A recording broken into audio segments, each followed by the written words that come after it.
Hey, what's up, everyone? Welcome back to Squad Pod, episode 66.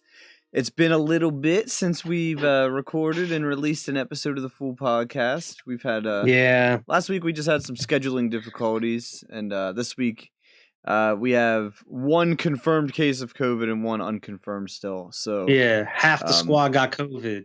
Yeah, so the vid got us. We're pulling through this week, but 2 years. I thought that was a pretty good shtick, you know. I'm pretty sure I had it this time last year too. So. Damn. See, I don't think I was sick earlier in the year, but it was definitely just like a sinus infection. Like I didn't have any other symptoms.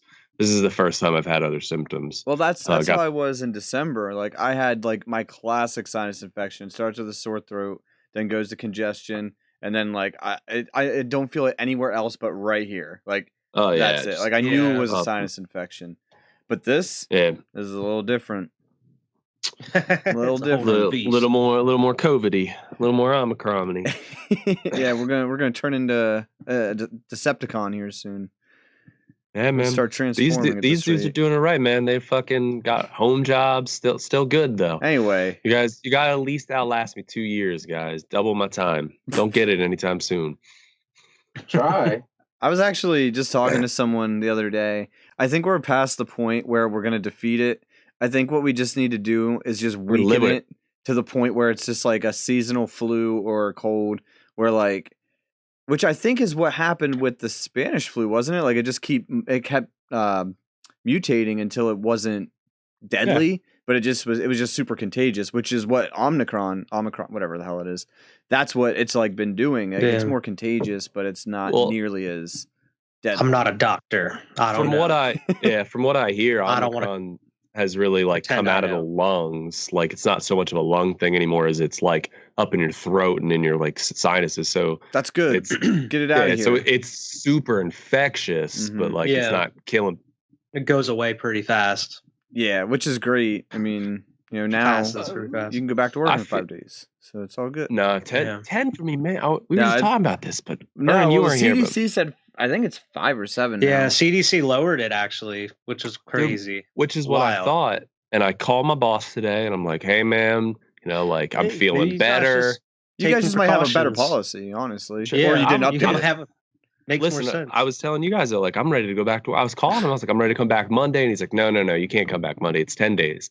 And I was like, nah, I'm feeling better, man. And he's like, no, it's 10 days. You can't come back. And I was like, damn it. Go back, and they're like, and now you have to wear this hazmat suit for a week. Oh well, I'll do whatever. Amazon had that like copy and pasted, ready to go as soon as the CDC announced that. They were like, nope, okay. 5 days. Not paying you. 5 days. That's really? I swear to God, dude. It was like the same day. It was crazy. Not crazy. CarMax has been pretty cool with me. Before I even got the test, I went in and I was feeling like shit. And I was like, no, it's fine, guys. I'm good. 2 of my coworkers were like, get the fuck out of here. Like, we don't want to be near you. And I walk up to my boss and I was like, people are yelling at me to get out of here. He's like, yeah, get the hell out of here. Why'd you show up? And I was like, all right, I'm going home. I'll go get a test. And I was like, all right. But they've been pretty cool about it so far. I mean, all I had to do was send in a picture of like the proof that like I tested positive. And so boss is just like radioing. He's like, clean everything that you see Alex touch. So you were able to use an at-home test as proof?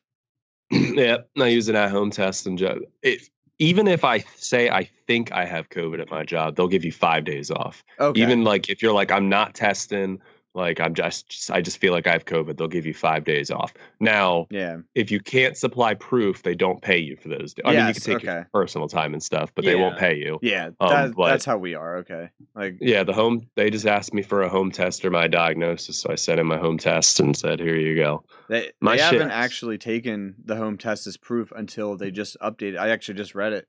So, oh really? Yeah. So if you took a home test, you still had to go get a lab test. Because I guess they just weren't as like reliable, but now you can use. Well, you can be like, send me a picture of that positive test you had. I'm gonna send this to my job. That's just it. So now you have to like actually write on the test your login and the date and everything. And if you can't, you have to put. But even still, you could just like, you could just be like, hey, dude, like, here's my shit. Write it down on there. Send me a picture. Yeah, they're pretty reliable though. I mean, there's a lot of false negatives for him, but which is what I'm positives for worried home about. test. Yeah, positives. If you strike positives, you have COVID. Like they don't fuck up on the positive side of it. That's what I was worried about. I took the one. I don't know why I took them both back to back because I was like, well, maybe the first one was just a dud. But then I'm like, I should have just waited till today, and then it probably just didn't set in yet. Like, do you still need one? I think I have an extra. I know you said you found one. I'm going to get a test at 9 tomorrow morning, so like an actual test. So, but yeah. Well, I hope you don't get it, man. I mean, at this point, I might as well. I mean, I'm probably already past the worst of it. Get them antibodies. Fucking like good for like 90 days or something. I want all the antibodies. Give it all to me. Good for like 90 days. I'm good until it's Omicron Purple ×2 or whatever the next one is. I'm like, shit. I want Super Saiyan God Omicron. Bring it, bitch. I thought a Transformer and I'm fine. I'll take a fucking Super Saiyan on next. I don't care. I don't know. I think I'd rather take his Transformer on than a Super Saiyan. Like me personally, I don't want to take either on, dude. Well, I know, like obviously, like as you know, as a ball of flesh, I would rather not take either of them. But as like the planet, though, is that what you're asking me? Because here's my thing: I have seen Goku die from man-made things. I've never seen Optimus Prime die from man. The fucking Cell killed him, dude. That was an android. A man made him. Yeah, but a Cell's made of non-men. Cell made him, though, man. He was an android made of people. Just saying. This is a technicality. I'm just saying. I only ever saw Megatron kicked Optimus Prime's ass. I ain't never seen nobody else kicked Optimus Prime's ass. To be fair, they're both like planet busters. So like, hey, like I'm not trying to fuck with. Either way, we're doomed. And I think Goku would beat Optimus Prime. But like absolutely. I'm saying, like all the humanity's resources combined, which one do I think we stand a bigger chance against? I don't want to go against Optimus Prime, man. He got a planet. Goku's planet was blown up. I guess Optimus Prime's planet was blown up. Yeah. Damn. Very similar. And Superman, shit. Whose planet wasn't blown up? Man, I know. Did you see any of the new Ghostbusters movie at all? No, I want to. It's on my list, though. All right. Well, there's something in it that copies Dragon Ball Z. Like, you're like, this is straight the fuck out of Dragon Ball Z. And you'll know it when you see it. But I saw that today, and I was like, what the fuck? Is it on streaming sites? What's it on? I'm not going to lie. I watched it on YouTube. Not the movie, but I saw the clip on YouTube just because I don't really give a fuck. Yeah. Can you send me this? I was like, yeah, I'll watch it. Man, being locked in my room. I haven't really watched anything. I've watched the Screams I was telling you about. Yeah. I started Hawkeye last weekend. Nice. I'm only on episode 3 of Hawkeye, but I started it. Good. I'm gonna watch the Eternals and Shang-Chi sometime at this point. Yeah, I saw the Eternals on there now. On Friday or Saturday. I still haven't watched that. Yeah, I heard it was disappointing. Me too. That's why I'm not in any rush to go watch it, but I gotta watch it. Yeah, I'm just like that too, man. Marissa never watched the original Daredevil, and like Ben Affleck. No, like the show, the one that's like in. Oh in man, this you say universe. Original? I think Ben Affleck Daredevil, man. No, but like when that guy caught the brick in Spider-Man, like Marissa was like, who?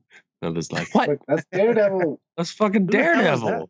That's a really good lawyer. That's who it is. That's a really good fucking lawyer, man. But I know just from hearing that Kingpin is in Hawkeye at this, and I'm super excited to see him because that was like my favorite Marvel villain in any of the shows so far. Like Daredevil is one of the best Marvel shows. Like it's fucking awesome. Agreed. I'm so excited that it's like becoming in the real. MCU now. It's becoming real, man. And that's not even like multi-dimension shit either. Like he was just like in there. I mean, I feel like it was in the MCU to begin with because they had like the paper in the office in like the first season of like the destruction of New York and the Avengers. Like but it was like hints of it in there. But yeah, it was never confirmed. I'm super excited that it's officially in there.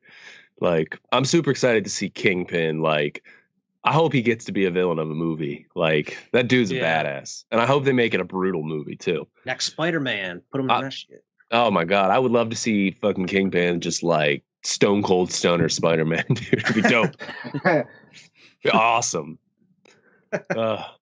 King Ping all smash some beers on his head and chug them, and then you go and Stone Cold Stunner him. Catch him from the crowd. Yeah.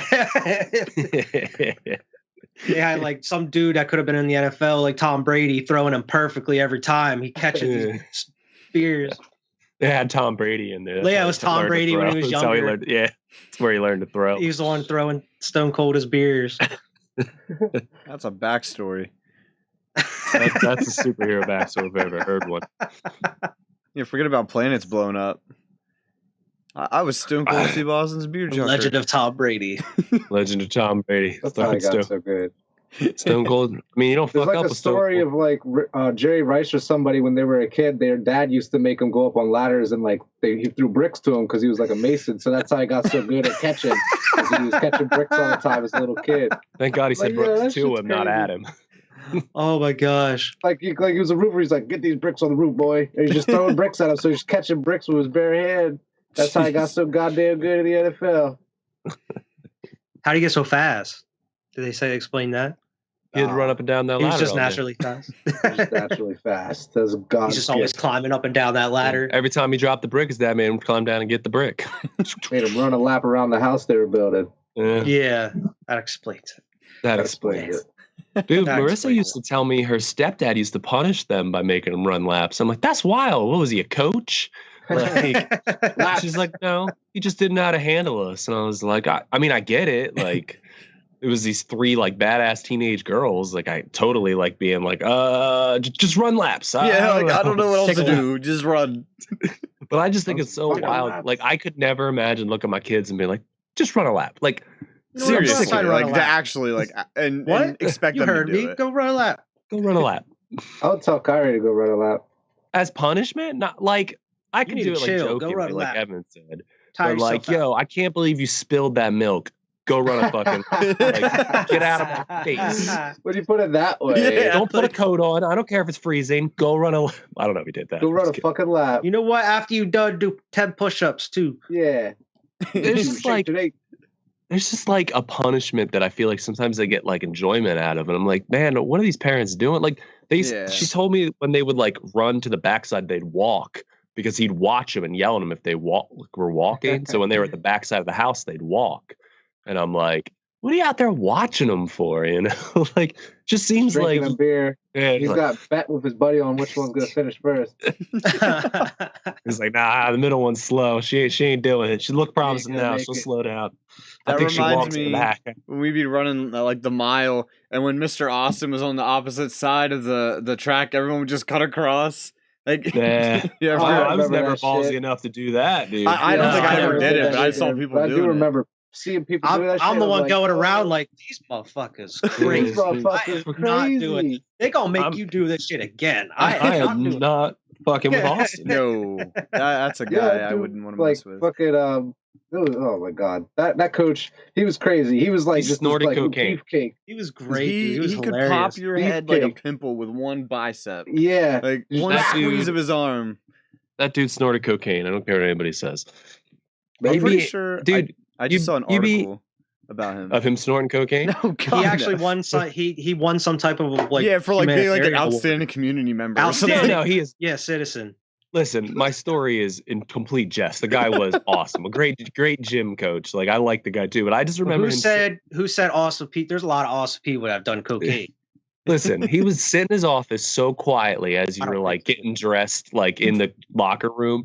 Then he would just come out fucking full force. I just imagined him every time. Let's just go, being man. like, let's go. Let's go, man. Like Ric Flair coming out. He would. He just busts out of his office, just like 100% ready to go. I'm just like, damn, dude. I remember. Where I don't know gets if it was him in our gym class or not. I remember he made a kid change his shirt because he said it scared him.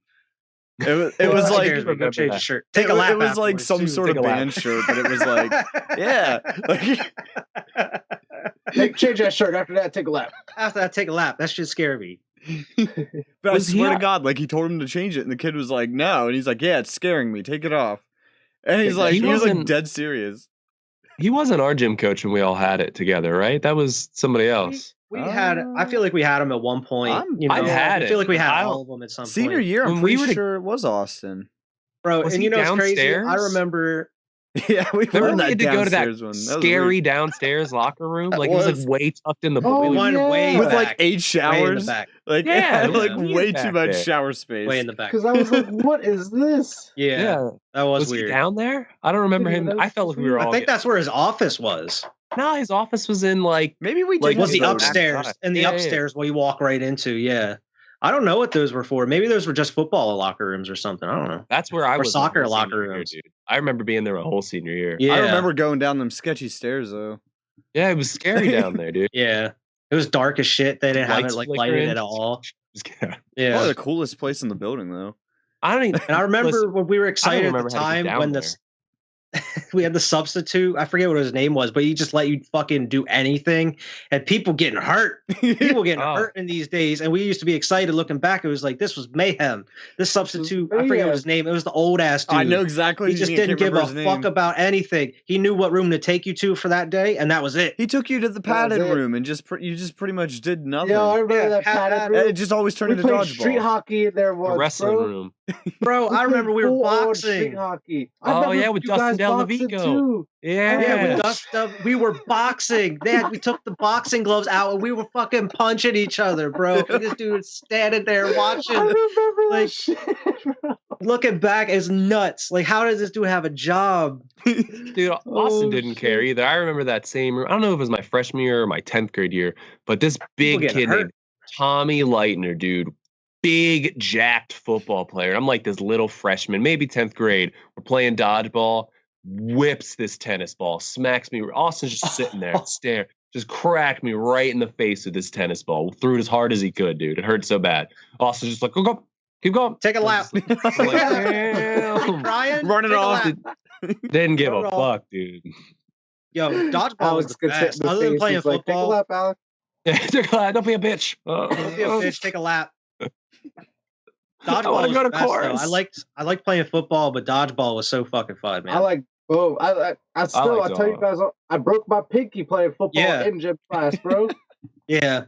I liked everything, man. I didn't mind what the fuck we were doing in gym. We even Whatever played they golf told. once. Remember we did play Oh some man, golf? I golf. love that. Badminton, basketball. I love basketball, dude. I'll never. We might have told this story in this podcast. I'll never forget when we were playing kickball and Josh Goheen Oh my roundhouse God, kicked that bro. kid, dude. That will shit never had me dying, dude. It was like a ninja move. We just. I couldn't believe what we just saw, and keep at him. everybody was watching. And I don't think Austin said shit. Not one No. damn word. Get up. Everybody Dude, saw that the shit. kid went to the nurse. He got roundhouse, dude. It was like right He here. went to the nurse, and then he's no, you good, man. You good? Get up. Run Don't a worry lap. about it. That's kickball, baby. That's Get kickball, up, baby. man, run a lap. Like, no, it's not. That's kick face. That's kick MMA. face. He wasn't even near the ball. Josh was like, I'm very confused in these rules. What? You guys need to make Who do I this kick? way clear. Who do I kick then? Jesus. Uh, Who the hell did I kick? Oh, what an outstanding member of the community. Mr. yeah, Awesome. That's the Mr. time. Awesome. Shout I out. love man. gym class. Yes. Some people hate gym class. Oh man, No, gym class. not was me, fun. man. Loved it. Gym I class love is fun. senior year gym class because I didn't get put with any of you guys until the last gym class, and it was great. Right. I loved it. I think I Yeah. had 2 with Vernon. I think I had another year with you, not just senior year. I think I had it with at least one of you guys every time. I felt I do. like. I had one gym class where I like knew nobody, and I was a Yeah. little pissy. It was my first Yeah, year. that I knew would suck. like no one. It was terrible. Yeah, and I was like, man, I fuck hated this. those classes, man. It was the Yeah, worst. those are the worst. Just I had to didn't. pay fucking attention. And I gotta Yeah, just do my work. Like, Just do my work. What the hell? yeah, I'm fuck supposed to that. pay attention to this? Who am I gonna talk to? I don't Who I want to gotta make talk to? friends. I Yeah. have friends. I have friends. Like that English class me and Wyatt had together. We're quitting. Oh yeah, dude. Yeah. And then Alex showed up halfway through the year Yeah. just I because was- he was shadowing. Yeah, I You wasn't shout, even yeah. in your Oh English no, class. that was a whole different class. That was a whole different class. That was Miss McMillan. I remember Yeah. Miss Morrison me and Wyatt Morrison. had with I loved Miss with Morrison. Quentin. She was a G, man. Yeah, she She was. was. She was awesome. awesome. She was so cool. She was so cool. She was so like nice. I did have Miss Morrison's class, not Miss Morrison's, Miss Britcher's class with you guys. And I Yeah. would like grade your tests and shit. yeah. Enough. I was like, I gotta do well, and this Alex gonna call me a dumbass. I was gonna look at this and be like, this stupid motherfucker. Bro, I did just as bad because I didn't even know. No, man, I was marking answers right for you guys. I was like, no, that's good. You're like, it's all right. I got you. Fine. I'm gonna get my guy. You're Spider-Man trying to get us into MIT right now. That's right, man. It was fine. It was fine. Dude, I remember taking the edibles on the last day of school. Oh, with Till. And going in there. Oh. And me and Vern had to take our English finals. Oh my God, bro. And we were just like, and we were peaking. We were peaking when this was happening. And we were like this. Playing. And then I feel like regardless, we were one of the first 2 people done with that test too. We just What'd you get on it? And we did really well on it too. I don't remember. I know I passed, but like I remember me and Wyatt both sleeping. Well, we were talking. And then she's like, "You guys gotta be quiet. You can't talk during the final." Like, and then we would just like talk quieter to ourselves. And she's like, "Guys, you cannot talk." And I was like, "Can I sleep?" And she's like, "I don't care." Just shut up. And I was like, "Okay." Dude, I was just playing Flash games that whole class, just like on the computer, playing Flash games. My God. Entire time. Oh, rip Flash. I remember tripping though, like off, like with my eyes shut, just laying there on that desk. Like I was just seeing like some crazy shit. Sounds. Yeah. I felt like I was seeing sounds when I had my head down on that desk. Like those visualizers on the old Windows computers when you would play music, like that type of shit. And I remember talking to you about it because we were like, we explained what we were like seeing when we were trying to sleep. Yeah, I saw the same shit. Like, that shit was so funny, bro. I know. I'm sure we said it, but that's like how me and Alex the one time. I'm sure we talked about this before. We were like, it was during the couple weeks that he would just like stay at my house, so we would just like drink or whatever. And bro, we went in bed and we were just listening to Kid Cudi, and like he was on the floor, I was up on my bed, and we were like just sleeping. And like Wild and Come Young came on, and that intro felt like it was 5 minutes long, bro. Sure. And I just remember sitting there with my eyes closed hearing it. And you like, if you remember the song, it's just so creepy. And like, and it just keeps building and building until the beat drops. And as soon as the beat dropped, me and Alex both sat up at the same time. And we were like, that was wild. Like, that gave me chills. Like, oh man, like it was just so weird because we sat up at the same time. Like, man, that had me freaking out. And it felt like it was 5 minutes. And it was only like maybe 15 seconds, 20 seconds. If even. That intro's so short. Yeah. Just circle back to the brownies. You guys remember Till? We did him so dirty that day, man. Oh my God, dude. Like, we were at that point pretty, we would smoke very frequently. Till, you remember Till, Evan? I know Till. Yeah, I had a German exchange student. German exchange student. Really quick, me and Till went out one night for like pizza. I picked him up with Ben Hurley. Like random ass, I've never hung out with them ever again. Randomest day of my life. We just went out for pizza. That was it. Anyway, you can continue that. Well, Till was cool with us. He always kind of hung out with us, chit chatted, and like he was in our gym class. Yeah, we were kind of telling him the plan, and we're like, "Yo, we're gonna get some pop." And he's like, "Yo, I'll pitch in." He gave us a lot of money. He was like $45. Like, and he's like, "I'm in on it." Damn, we're gonna get so much. And like, we all pitched in. Bake it in all this like tray of brownies. Tons of it, dude. And it's so strong. Way too many. And we were high as shit. I remember seeing Till at lunch. Eyes fucking bloodshot. Like just red. Wide. And his pupils were so dilated, bro. And like I smoked pretty regularly at the time, and I only had like 1 or 2. And he ate like all 5. Yeah, he ate all like 5. This dude, like I can't even imagine how he was feeling. Each gave brownies out. You know what I mean? Like, because we all had a baggie. I remember me and Alex ate one walking down to the bus stop, and then on the bus. Yeah. I didn't eat any until you guys got to school and gave them to. Yeah, I think we each had 5, and I gave one to my buddy Colin, who was in my psych class, and I was like, "Oh yeah, you can have it. That's fine, bud." And like, I think I had the rest. I don't know if you guys, but Till ate all of them. Oh my God. All of them. And like in the morning too, before lunch, dude, he's just sitting there just like, and I was like, "Yo, how you doing?" And he's like, "Pretty good, man. Pretty good." Pretty good. This dude looks like he's about to snap, dude. Yeah, like because I didn't see him at all until lunch, and whenever I saw him at lunch, his eyes were just piercing red. There's big old black dots right in the middle of them. Like I remember Skylar too. She came over. She's like, "What's wrong with him?" To me, and I was like, "I don't know." I don't know. I don't know what you're talking about, I Skylar. Who knows? Life's a mystery over here. He's foreign. Life's a mystery Who over knows, here. man? I'm trying to figure it out too. Must be a German thing. Must be a German thing, dude. Must be a German thing. No, I had such an easy. I literally that time of my year, I literally did psych, sociology, gym class with you guys, and the rest of the day I was fucking done. Done. Did nothing. Just chilled. Dude, my senior year, I did nothing too. I mean, I purposefully took a non-college prep history class just so that way I could be with Baker, and it totally worked because I ended up with Vernon and Wyatt, and who else was in that? It was Ryan. Yeah, it wasn't me. I never had Baker, unfortunately. You never actually had a class with him. Never. Bro, I was at the point where I was like skipping lunches and using study halls just to chill in Baker's room, bro. Dude, I wasn't even sometimes. going, or else I would get lunch and go to his room. And then we got in the yearbook club. And play cards. Extra period with him. I was in yearbook club. I was in that with you guys. Yeah, and we would just walk around, take pictures. Yeah. we didn't do shit for the yearbook other than just take pictures. Dude, Mr. Baker is the nicest dude. Every time I go into the Vegetable Hunter and see him, it's been like 3 or 4 times. The dude always offers me a free beer. And I'm like, dude, I could pay for this shit. I'm good, man. Like, we weren't like, you and him were real tight. Like, I just kind of knew him, like I knew him through you and like was friendly with him, always talked to him and shit. But like, just every time I walk in, he remembers me. He's like, oh, Alex. And I'm like, oh, hey, Mr. Baker, I still call him Mr. Baker. I felt back. So he actually offered me a job there. And I was like, because they needed help. And I was like, I can't at the moment. I wish I could though, man. That'd be cool. But I know they're doing good, man. They just opened a second spot in Carlisle and they're in Giant now. They got a drink in Giant. You can go buy a drink. Like a tea. Brand. I've never actually been there yet. They've got great food, man. It's pretty good, man. Yeah. We're not sponsored by them, but go check out Vegetable Hunter. We'll go. Let's go as a group Harrisburg sometime. and Carlisle. I mean, I literally work in Carlisle now. Give me like a couple more days, but then let's go as a group. Yeah, maybe not right now. Yeah. After this snowstorm. Baker's cool as shit, man.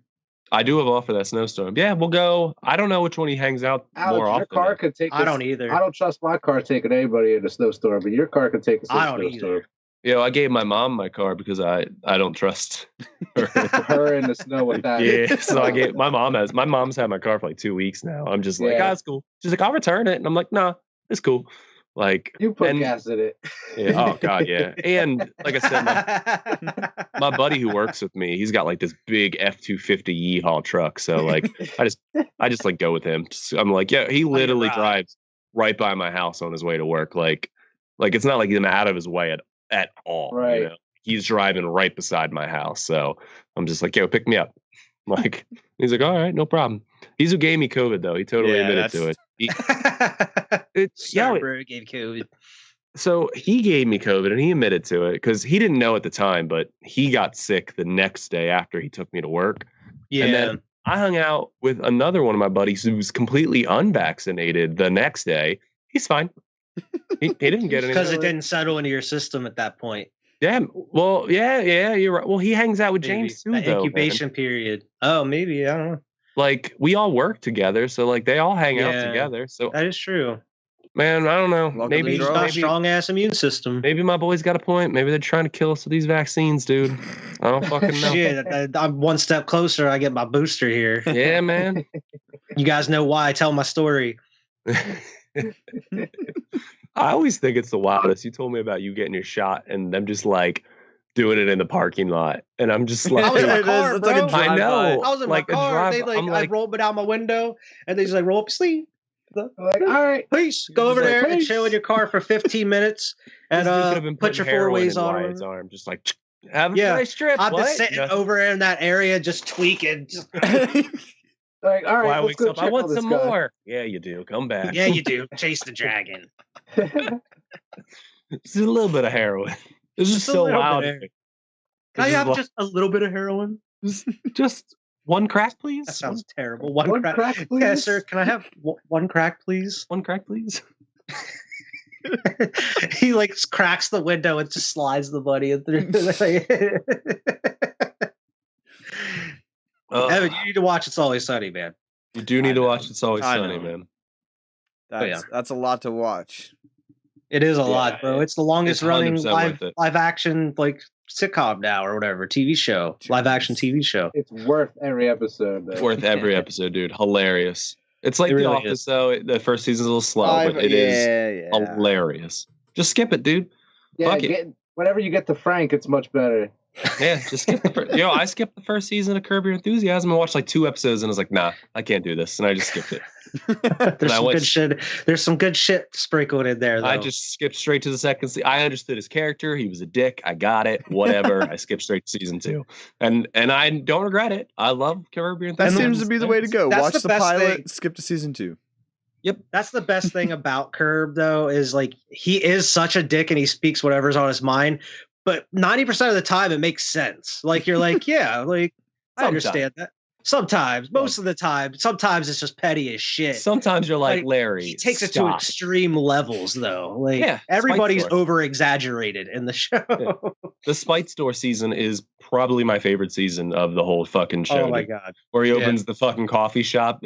He's like, "What are you doing?" He gets kicked like, out of a coffee shop and opens up a Spite one right next door to it, like a Spite store. And he's like, "I'm opening a Spite store," and he keeps referring to it like that the whole time. It's just to beat Mocha Joe. That's all it is. Mocha Joe. Yeah, he gets kicked out because he's complaining about everything. Like the table's wobbly, and he's like, "This coffee isn't even hot." He's like, "Check this out," and he like dips his nose in the coffee, and he's like, "That's how you can tell if it's hot." And he's like, "It ain't even hot." He's like, "Look at this." And he does it again.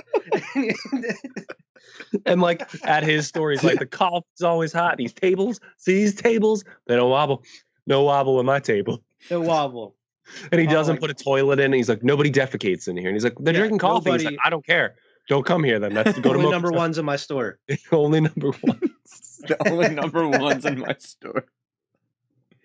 It's great. And one of the best part is like John Hamm, the actor, follows him around to like God, yeah. He's playing pretty much a Larry David type character in a movie, so he's following him around and kind of getting like, his mannerisms down and everything, his character studying him. And then like both through like towards the end of the season, he's like dressing like him. He's wearing the circular glasses. And then he like goes to Mocha Joe's coffee shop and he's like, "Oh, these table kind of wobbly a little bit." And then he's like, "This coffee's not even hot." And then he like starts complaining and he's like, "Look at this." And then he dips his nose in the coffee and he's like, "This isn't even hot." It's like, this scone is like a muffin. It's a muffin. Curb is just people complain, like an old dude complaining about shit all the time. That's all it is. It's just complaining about shit and getting kicked out of places. And it's hilarious every time. It really is funny, dude. That's another show you should watch, Evan. I know. Yeah. I know. I've been told many times, many shows. Now you just told us you got days. You might got days to chill, dude. I might have. There you go. 5 days to chill. 5 days is plenty of time. 5 days. Man. Time. I watched. What do you got to do? You can't leave the house. I got games to beat. I got pictures to draw. What game you gonna beat? I still gotta beat Sword. I gotta beat Kakarot. I gotta beat. I don't know. You know what happens? I gotta beat Red Dead 2. I never even beat that. Aren't you playing on Switch? Huh? Aren't you playing on Switch? You ain't beating Red Dead in 5 days, brother. Shield on the Switch? Yeah, so play Switch and put on a TV show. That's how it works. But I just beat Pokemon. I just did a Diamond and Pearl. Yeah, but I don't want to watch a show for like the first time without playing on something. Man, you don't gotta. It's a comedy. You ain't gotta ingest it. Yeah, it's not like a drama. Movie. Well, it's not like a continuation. You're not looking for fucking Easter eggs. I don't know. I don't know about that. You could probably, especially with Always Sunny, man. You don't need to like. You can listen to it and kind of get what they're saying half the time. They're just yelling over each other. It's the comedy. For Curb is usually there's a season arc for Curb where each season there's usually a main central plot that's going on through each season. Okay. It's like it goes by each season. Whereas like Sunny, man, it's every episode is just ridiculous. Something else. You can pretty much drop something in. Different. Yeah, every week is what's the gang getting into this week? I did do something. I still haven't beaten Sword, but I started Hard Gold again on my phone. Oh man. I can't stop playing it. I didn't beat Sword either, if it makes you feel. I did beat the champion, but I didn't like go do all the end game shit. I didn't get to the champion, but I don't feel challenged enough. Like I feel like I'm just gonna I beat That's how it is, man. I know you're the Pokemon aficionado. I beat Diamond Pearl or whatever the fuck it's called. Brilliant Diamond. And like there's nothing to do. Like that's it. Yeah. Like you're just done. Like that's lame, dude. I like when a Pokemon game's got an end game. So, it's like you can go to this field and catch some super rare Pokemon. I'm like, I don't want to just walk around in grass until a rare Pokemon shows up. That doesn't sound fun to me. Like I just don't want to do that, especially because I can't use them for anything, you know? Like I'll just have them. Yeah, that's kind of one of the biggest complaints with Brilliant Diamond, other than like the graphics and stuff. So I was fine with all that. That was fine with me. Yeah, like I mean, so actually, that's actually one of my topics that I can lead into if you guys are okay with that. Topics, yeah. But those. But so anyway, with Brilliant Diamond, like it's too faithful of a remake to the point where it's like there's a lot of improvements that could have been added that are like very easy improvements that have been added in the later games, like TMs. Like TMs now you can reuse them. They removed that for this game, and it's kind of just like, why? Like, you know, I get that you. Yeah, but they give you a bunch. Like when they give them to you, they give you like 5. Really? Yeah, every time. Even when gym leaders give them to you, they give you like 5 of them. What's the point of making them? That's stupid. That's really stupid. Give you a bunch. Like, oh, you're not reusable. Did you see but here's 10 of them. Like, here, I see that people's complaints about it now. I never played it. Yeah, you never played it, so I never played it, so it's fresh for me. But like, I don't know, man. All remakes, I'm just like, I don't know. Even the Uncharted, I bought the Uncharted for PS4. I never went back and played them that much. You know, I was like, this is the same game. Yeah, like, it is. Well, what do people want? Meant for somebody like me who never experienced them on PS3. And I got to play all 4 of them on PS4 straight through, and it was an amazing experience for me. That's what I thought about with Brilliant Diamond, though. Like, I never got to play it. I enjoyed the story. I thought it was equally challenging. Like, I don't understand people who just played it on the 3DS, 6 years ago, 8 years ago? Or, like, I need it Diamond and Pearl are over 10 years ago now. No, they came out in 2008. Yeah. Diamond and Pearl. Yeah, I know. Still, though, man, like, how much... So, that's a fine line on how much do you change it that it is still not the same game, and how much do you not change it that is still the same game. You know? I think that's true. I think that's one of the one of the biggest problems with it. So like all the other remakes. So this is the 4th generations of remakes. I mean, look at the difference between Fire Red and regular Red. Like other than obviously like the graphical changes, like you have the whole Sevi Island post game. Like that's a whole other section. Yeah. All right. Or like Heart Gold Soul Silver, like. Unlike the old games, like now you can go back and refight everyone, and there's more legendaries that you can go back and catch. Like they added all this stuff that you can do. There's a new Safari Zone and stuff in Heart Gold Soul Silver, and then Omega Ruby and Alpha Sapphire is just totally like, dude. That the end game in that is there's a whole Delta episode. They added like this whole side quest with Rayquaza in Omega Ruby and Alpha Sapphire that wasn't in either of the games. That's what they should have did. So yeah, Brilliant Diamond apparently just like it's almost like a port that was graphically updated. Well, they have a battle tower that you can go to. They do have more Pokemon, and you can go refight all the gym leaders and shit. Like I can go fight all that gym again if I wanted to.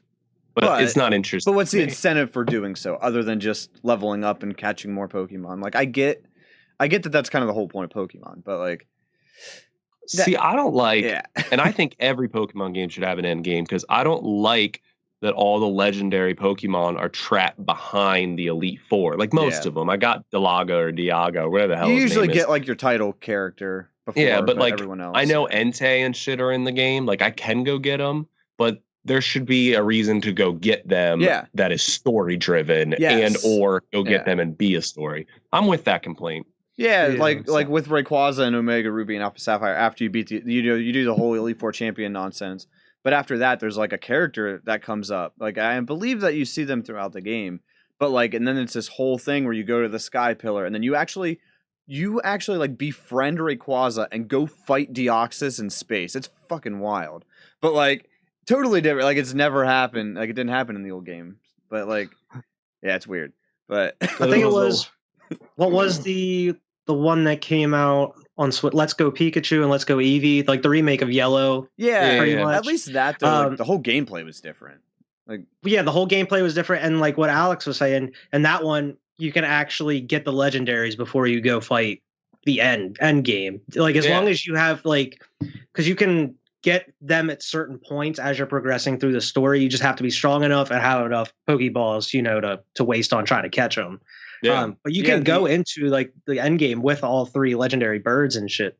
Which is what I would want to do, man. Yeah, and and I get like with Pokemon Red, like and Let's Go by, proxy, like those being the original games, like your end game was the Elite Four and Champion, like that was the whole point of those games. So like I feel like Gen 1 at least kind of gets a pass on that. I mean, no, because you have Mewtwo, you have the whole Cerulean Cave and catching Mewtwo, like he's like kind of the final boss because he was so over leveled compared to everything else. See, I kind of, and I remember getting the final birds and like you went to like the electric factory and like I remember all that shit. Like this one is just, and to be fair, I haven't visited the field, but I read about it. A lot of them are roaming. Like you just find it. Like, which is bullshit. I don't want to do that. Like I don't want to just walk around in grass for fucking 40 minutes hoping I get a chance of a roll of a thing. That's how the dogs were in Johto, but like you still also had Lugia and Ho-Oh that you went and did their little side missions like that. They had their place. Well, so I guess this was actually my topic for this week, whatever. So it actually did come from Reddit. So I was actually just browsing gaming r/gaming, and there were a lot of complaints about the new. I don't know if you guys saw it, the Legends Arceus trailer. I don't know if I was going to ask you if you watched it, like the gameplay and kind of the walk, like they're kind of showing all the features and stuff of it. Yeah. I mean, I think it looks awesome. I mean, just in general, I think the gameplay looks good. I do have some like, I don't want to say reserves, whatever. We'll see what quarrels. Happens. Little tiny quarrels. It seems like there's a lot of just dodging. Like the Pokemon can attack you, like actually attack you. But it seems like from what the trailer is, you can just kind of like roll away like you're Geralt, like just dodging things all the time. But anyway, how would you think they would dodge people in Pokemon universe? I know, like it's like your classic Link roll though. Like you just roll out of the way. Like it's crazy. Yeah. But so naturally, there's a ton of complaints about it because it's a Pokemon game. Like no one can be satisfied with it. But I mean, I guess it's a video game nowadays. Like no one's satisfied with anything. But the biggest complaint that like everyone's bitching about is that the graphics of the game are not to par with what they think that a game today release should be.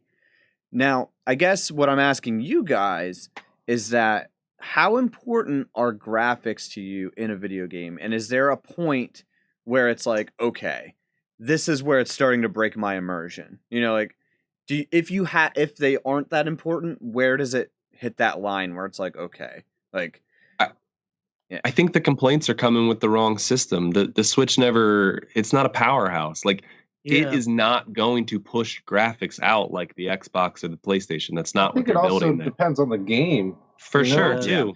Like, what do you expect out? I know people want an Unreal Engine 5 Pokemon game or Dragon Ball Z game, but like it's a cartoon at the end of the day. I was gonna say, it's a cartoon. Like why not keep it as close to that as possible? I love the way the games look. I love the way they transfer the 2D anime to a 3D video game. Like it looks clean, looks great, you know? Even I don't think it looks any different than any other Nintendo product that's out there right now, from what I was looking at. And it looks like the same like kind of animation, you know, cartoon stuff. Like a lot of the comments are just like they need to really work on these textures and the backgrounds look so bad. And I'm looking at it. Yeah, I'm looking at it coming from like even just Sword and Shield or like, you know, any other Pokemon game. Like this looks fantastic in comparison. Like, yeah. Like, you also got to think you watching a YouTube video too, or like you watching a video of something that like wait until you actually play it to see what it actually looks like. You know. It's hard to tell, however, you don't know how they're watching it.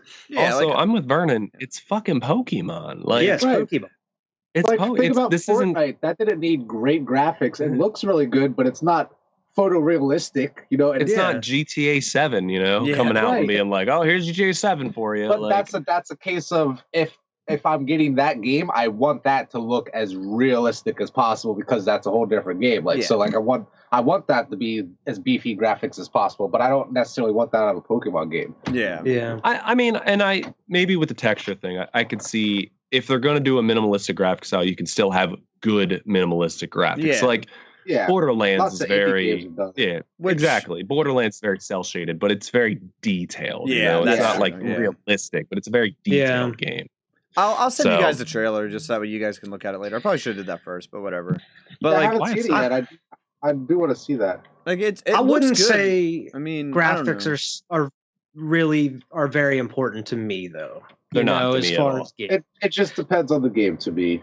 Yeah, I get. Yeah, to an extent, depending on what it is. But as long as like the gameplay is good at least, or the story is great, like that's all that really matters. Because I mean, I'll still go back and play some retro games or whatever, even if I have never played them before.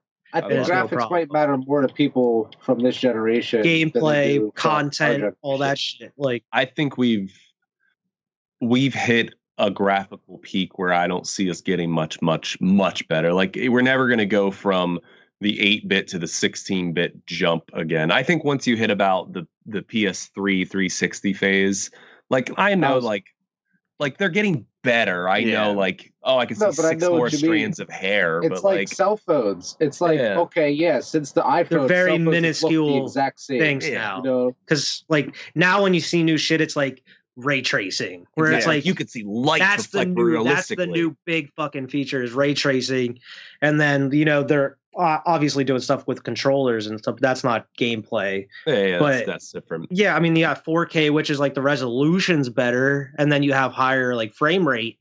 But it's just like these little things that like the average person is probably not going to notice. Your human eye can't even detect more than 60 frames a second. Like, I would much eventually prefer us. We won't be able to tell the difference between video games or real life. You know what I mean? As far as because it'll get graphically that good because we'll use photorealism. You know what I mean? Yeah. You won't really be able to tell. It's like movies and CGI. You know, some of the fucking CGI movies are like, holy shit! Like it's impressive. It doesn't look like a computer made that. You know, it looks like I'm sitting here staring at that explosion or something. Yeah. You know, so I think eventually. I mean, I don't think it's super important to any of us in here, really, as far as like to answer your question. But like, I think it's cool. I think we all appreciate good ass graphics. You know? Yeah, I mean, the last thing that actually impressed me was recently, and I can't wait until you guys get a PS5 to see it. Is that like that Matrix demo they came out with when the new movie was coming out? That tech demo of like the new Unreal Engine, and it was just all in Unreal Engine, and it looks phenomenal, especially like on the 4K TV and everything. I watched a little of it. It looks fucking great on PS5 and shit. Oh man, it doesn't do it justice. And then you actually like playing the gameplay of driving around the city, and it looks stunningly real. Like that's what I mean. And we're only here. Think about 20 years from now. Yeah. So like, it is little minuscule things, but like every like 5 years or so, it's like a little bit more where you kind of notice it a little bit more, right, or something. Yeah, I like how you guys were saying. I think we are kind of hitting like a not just in gaming, but I think we are hitting some sort of plateau right now where things have been so stagnant for so long, and it's exciting and scary, and I don't even know what to see what's going to happen next. Like what is going to be that next big leap? Yeah, exactly. It also has to do with design as well, because I think what a lot of companies and game developers are trying to do now is, even though like it's kind of plateauing as far as graphics, that's where the design comes into play, and how how to make the game stick out, like how you're saying with Borderlands, where like maybe the graphics reach a certain point, but you can use the design to make it pop more somehow. Yeah, like I mean, Deathloop does it as well, but Borderlands, that's a definite great example of it, because that art style really makes it pop. Right. Yeah, makes it different. It's not technically like pushing anything, but it's different, Yeah. And it still looks gorgeous. Still looks gorgeous. Exactly. It's still a piece of art at the end of the day. You know what I mean? It doesn't have to look like, oh my God, I'm staring at LeBron James right now. Holy shit. You know what I mean? Yeah. So I think it's important to an extent. It depends on who you ask at the end of the day. Again, I think we hit the peak with that. Marissa was just watching basketball with me 2 weeks ago. She's like, this looks like your video game. And I was like, I know. Like like I can tell the difference, but like to the common passerby, like I could totally see how it looks real. I feel like at least one of you two were in the room. It was years and years ago, vitamins and everything. You know what I mean? We're sitting there in my room years ago when we were still in high school. I think Kyle or Tim walked in and sat down, and we were chilling. We're talking for a while. two of us were playing 2K, and it took them like 15, 20 minutes to realize they weren't watching a real basketball game. Yeah, like that was like 10 years ago. That was like exactly. 2K12. Yeah. So like, imagine nowadays, man. When those were the best graphics. Yeah, when that was like top of the line, you're like, holy shit, this looks like real life, and that was 10 years ago already. So and now it really do be looking like real life, dude. I remember lighting. back on like PS1, these blocky ass shit. You're like, yo, look at this shit. You can see it has a hand. This is next level. Fingers. I remember when having individual fingers was a big deal. Instead of like the hook. Yeah. Man, we've seen GTA a lot of shit. transition. Dude, I remember the jump from PS1 to PS2 because that's more my generation. Like 8 to 16-bit, I didn't really get, but even PS1, whereas like Tomb Raider and Spyro, which all those games I love and stuff, but then like PS2 came out and it was God of War and shit, and I was like, Grand Theft Auto 3. Exactly. I was like, shit, man. I remember playing the Pizza Hut demo of God of War so many times because I didn't have the actual game, but I played that fucking demo so many times. And then the biggest jump, probably, other than like the 16-bit up to the PS1 or whatever, is you know, from PS2 to like PS3 and Xbox 360 and that type of shit. That's probably one of the biggest ones we've seen. And shit. Yeah. I don't. Call of Duty. Yeah. Oh my god, yeah, that was when Call of Duty hit its fucking peak. Yeah, Modern Warfare. Yeah, I would say the jump from 2 gens to last gen is much more significant than like, you know, the difference between PS2, PS3, 360. That jump was far more significant than like the PS3 to PS4 kind of jump. Yeah. Like, PS3 to PS5, dude. Yeah, even like, yeah. See, that's I mean, it depends on what you have as well. Yeah. If you have The a Last of TV Us and shit. Think of The Last of Us was a PS3 game, and that's still a gorgeous game. Yeah. And the PS3 was chugging it out, you know? Like it was gorgeous on the PS3. Yeah. Even before the That's what I was gonna say. Like on the PS5, like Deathloop looks amazing. And then you have Ghost of Tsushima's PS5 version or whatever, and that looks equally as stunning, but in a whole different ways. You know, it looks like photorealistic at some point. Seeing the grass move and the wind. Yeah, the trees and like all the leaves blowing and stuff. Hey, we need to play that co-op, man. I got days off, man. I'll play that co-op with you. I think I still have got it downloaded. I might have to download the PS4 version now. Yeah, sorry. I'm trying, man. I'm looking for a PS5. I get on every goddamn day and look. Now that everyone's getting COVID again, it's going to get even harder. Dude, I'm about to I don't want to buy a scalper. No, don't do it. Don't do it. I think I'm gonna just buy one of these bundles that are just too goddamn expensive. That's what I did. That's how I got mine, man. I can't even find those right now, dude. I found a bundle the other day. It was the PS5, a controller, a game, and a fucking cleaning cloth for $989. Like, oh, you threw in a fucking cleaning cloth. Thanks, man. Are you sure that wasn't like that's a whenever scalper? I was because I was probably was. I don't know. And I was on GameStop site, and all they had left was the bundles. And I said, you know what? Fuck it. If I can get one, I'm scooping it. And then that's how I got it. It came with the Miles Morales game on PS5, Demon Souls, an extra controller, and the streaming, the video camera. Yeah. The camera for the PlayStation camera. Yeah, I mean, it came with that as well. So it came with a ton of shit. I just had to pay a decent amount extra for it. I'm down to fucking buy. Like, I'm cool with spending, you know, $800-900 if it comes with like actual like 2 controllers. I know they're $70, 2 games, whatever. That's fine. I'll buy all that shit. I think that's how much I paid. Was like $800 for everything, bro.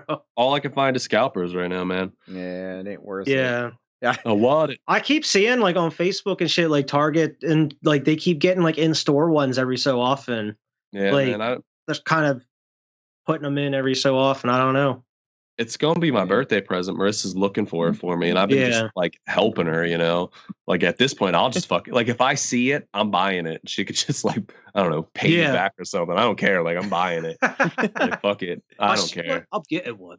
I'm just getting. That was what I was doing at the point. Just once the package shows up, just give it to her and be like, "Here, you can wrap this up for me."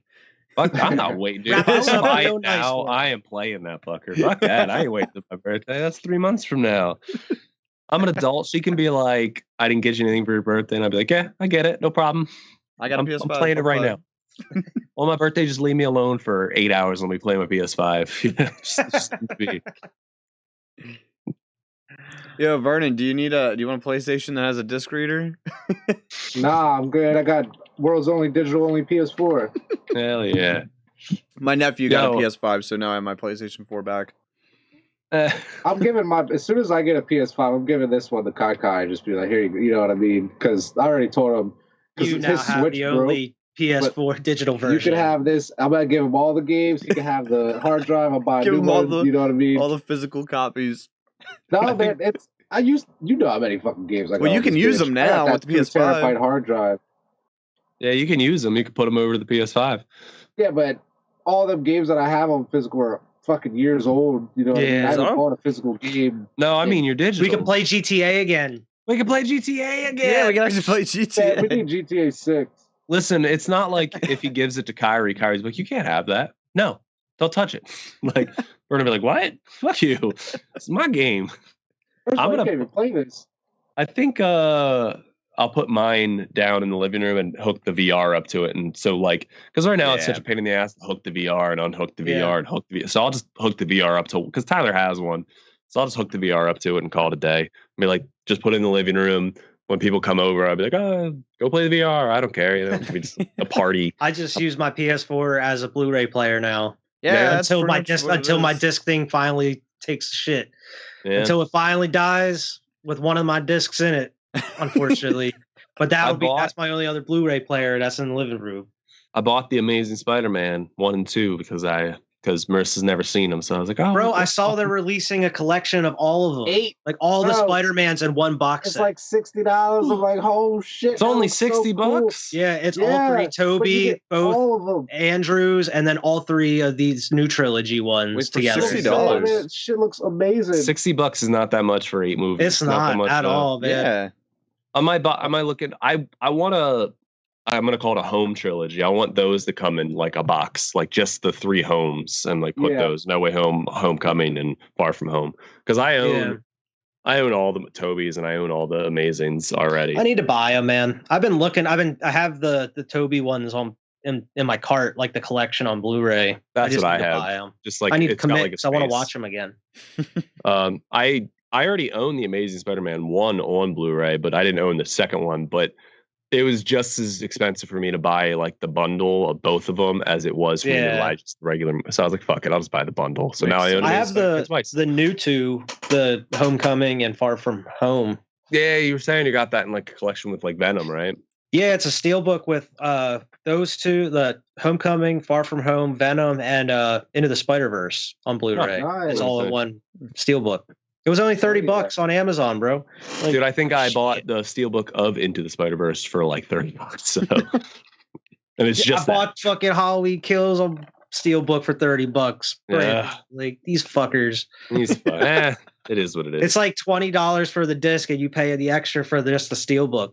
The steelbook's the most expensive part somehow. I love me some steelbooks, dude. You know, I got an addiction. I can't. I love them too, man. I have a huge stack of them. Yeah, man.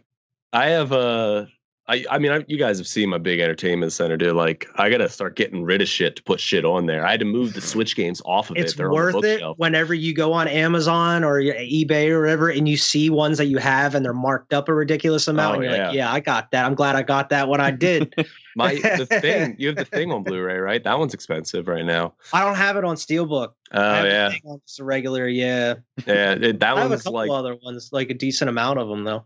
I think I bought it for like $13 one. It was one of those Amazon sales, and it's up to like $70-$80. And I'm like, yeah, jeez, I have that. I remember. I think I paid because I let you borrow it before the John Wick 1 and 2 and 1 Steelbook, and then I was like, fuck, I gotta buy the third one. But it's been out for a while at that, and I got it like a year ago now. But at that point, it was already out for like a couple years, and I'm like, I don't know if I'm gonna find a Steelbook, so I ended up paying like $30 for it used still, but.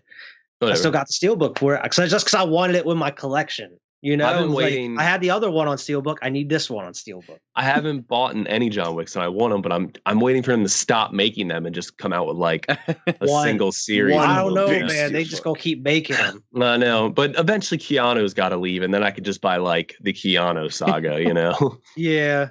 Like eventually they'll outright him.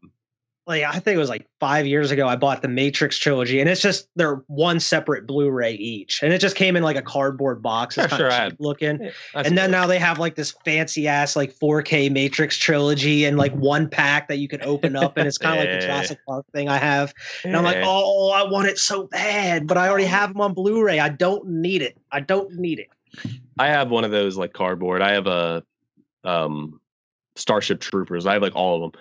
I've only seen the first one. I own like all 6 of them. Like there's like 6 of them or something, and I've only ever watched the first one. But I own them all. They're all sitting on my shelf. I think I should watch that while I'm off on COVID. Speaking of off on COVID, and this is an open-ended question here, and I just have an answer because I've been watching movies.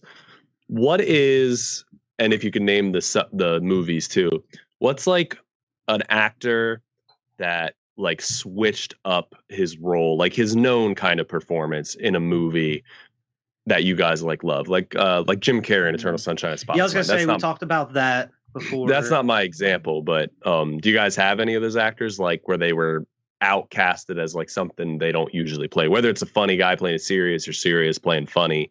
It doesn't matter. I got one that you know right away, man. George Clooney in Dusk Till Dawn. Oh yeah. Like that's what like George Clooney is badass, and you never say that about George Clooney in these other movies. He doesn't play badasses. George Clooney is badass in that movie. Oh, that's a good question. I would need to think about that. Yeah, that's a hard one to come up with off the top of my head. I'll give you my example. I was watching The Big Lebowski, laughing at it. Love The Big Lebowski, and I'm watching. Yeah, it's great. John Goodman in it, and then without realizing, I mean, I know in the back of my head, I turned on 10 Cloverfield Lane. I don't know if you guys have seen that movie. Yeah. But he's in that movie, and he's fucking scary in that movie. Yeah, he's scary in it. Like, and just, I watched these movies back to back, and I was like, to go from him being like this, I mean, he's scary in The Big Lebowski too, but in like comedic ways. You know what, though? Isn't that Jeff Bridges in that shit? Yeah, but John Goodman's is his no, buddy. But I'm saying I have another example. I was thinking about fucking Iron Man 1, scary ass Jeff Bridges is good. Just because, like, I was thinking about the characters in that movie. There, he's a whole different person in The Big Lebowski than he is in Iron Man 1. But John Goodman's a good one. He plays a lot of good roles, man. I think you could easily say like just the jump from like Roseanne and some of the like comedic movies or TV to The Big Lebowski, where he's like smashing that car. He's like, "This, you want to see what it's like to fuck a stranger in the ass?" Yeah, like, it's like, whoa, man. Like, Dan, crazy. Calm down. Pulling a gun on a dude for stepping over the line at the bowling alley. He's like, stepped over the line. That's Bob true. Saget. Bob Saget, just like from Full House to just regular Bob Saget. Dick for coke or in the Half Baked, bro. Yeah, that's a good one too. There. Adam Sandler in Uncut Gems is good. Uncut Gems and what's it called? Punch Drunk Love. He's in that one. I don't love Punch Drunk Love. It's weird. Is he in Reign Over? He's in Reign Over Me, right? The 9/11 one with Don Cheadle. Marvel again. There we go. Yep. Don Cheadle. Yeah. But yeah, I totally agree. Uncut Gems. Uncut Gems. Yeah, Vernon, watch that. It's a good movie. Yeah, I fucking want to see it. So that bad, movie, man. bro. I felt like I had anxiety that whole movie. Like just the way that it just keeps ramping up towards the end. I'm like, oh shit, man. Like this gives me anxiety the whole time. Like he just keeps getting himself deeper and deeper and deeper into some shit. Yeah. Oh, good movie. Good movie. Marissa didn't like The Big Lebowski. Really? She doesn't. And to be fair, it's a little long, and it doesn't go anywhere. Like it just ends. Like it just, and which is fine. It's that type of movie. But like she doesn't. That's true. She's never. It doesn't have a huge payoff. Yeah, it's just like it's over.